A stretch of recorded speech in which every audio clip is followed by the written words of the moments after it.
90s கிட்ஸ்க்கு கண்டிப்பாக இந்த video பிடிக்கும்னு நம்புகிறேன். நாங்கள் இன்றைக்கி ஃபேமிலியாக குட்டீஸோட பார்க் போயிருந்தோம். ரொம்பவே ஹாப்பியாக இருந்தாங்க. நாங்களும் ஹாப்பியாக தான் இருந்தோம். ஒரு கூண்டுக்குள்ளே வச்சுருந்த கிளியை நம்ம பறக்க விட்டால் அவங்க எவ்வளோ சந்தோஷமாக பறந்து போவாங்களோ அந்த மாதிரி தான் என்னோடய குட்டீஸ் இன்றைக்கி ரொம்பவே ஹாப்பியாக விளையாடிட்டு இருந்தாங்க.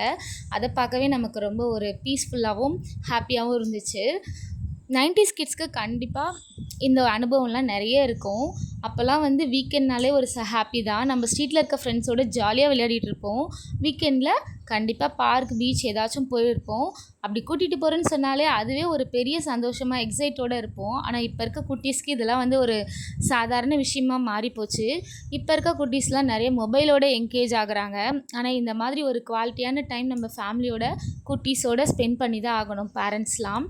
நம்மளோட ஸ்ட்ரெஸ் குறையிறது மட்டும் இல்லாமல் அவங்களுக்கும் ஒரு புது அனுபவமாக இருக்கும். பியூட்டிஃபுல் மெமரிஸை க்ரியேட் பண்ணும். அவங்க ரொம்ப என்ஜாய் பண்ணுவாங்க. கண்டிப்பாக நீங்களும் உங்களோட குட்டீஸ் எங்கெல்லாம் கூப்பிட்டு போவீங்கன்னு சொல்லிட்டு கமெண்ட்டில் சொல்லுங்கள். இந்த வீடியோஸ் பிடிச்சிருந்தா லைக் பண்ணுங்கள், மறக்காமல் ஷேர் பண்ணுங்கள், என்னோடய சேனலுக்கு சப்ஸ்கிரைப் பண்ணுங்கள். அப்படியே பக்கத்தில் இருக்க ஒரு ஹெல்த்தி ஸ்நாக்ஸ் தாங்க வாங்கி சாப்பிட்டோம். சூப்பராக இருந்துச்சு. தட்டைப்பயிறு, கொள்ளுப்பயிறு, காராமணி, சுண்டல், காணுன்னு சொல்லிட்டு விற்றுருந்தாங்க. ஒரு கப் 30 ருபீஸ்ன்னு சொன்னாங்க. அப்படியே சாப்பிட்டுட்டு ரொம்ப மனநிறைவோடு வீடு திரும்பி வந்தோம். ரொம்ப ஹாப்பியாக இருந்துச்சு. அந்த ஈவினிங் நல்லா போச்சு.